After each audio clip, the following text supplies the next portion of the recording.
તાપી જિલ્લાનું Ukai thermal power જેની 2 ચીમનીને આજે જમીનદોસ્ત કરવામાં આવી। વર્ષ 1977થી કાર્યરત બંને ચીમની વડે 240 મેગાવોટ વીજળીનું ઉત્પાદન થતું, પણ બંને ચીમનીની આવરદા પૂર્ણ થતાં બ્લાસ્ટિંગ વડે તોડી પાડવામાં આવી। બંને ચીમનીના સ્થાને હવે 800 મેગાવોટનો પ્લાન્ટ લગાવાશે।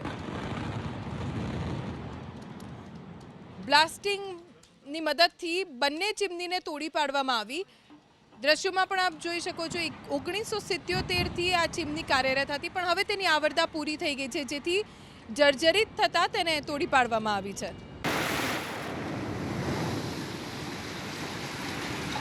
2 ચીમનીને આજે જમીનદોસ્ત કરવામાં આવી। વર્ષ 1977થી કાર્યરત બંને ચીમની વડે 240 મેગાવોટ વીજળીનું ઉત્પાદન થતું, પણ બંને ચીમનીની આવરદા પૂર્ણ થતાં બ્લાસ્ટિંગ વડે તોડી પાડવામાં આવી। બંને ચીમનીના સ્થાને હવે 800 મેગાવોટનો પ્લાન્ટ લગાવાશે। બ્લાસ્ટિંગની મદદથી બંને ચીમનીને તોડી પાડવામાં આવી। દ્રશ્યોમાં પણ આપ જોઈ શકો છો 1977થી આ ચીમની કાર્યરત હતી, પણ હવે તેની આવરદા પૂરી થઈ ગઈ છે, જેથી જર્જરિત થતાં તેને તોડી પાડવામાં આવી છે।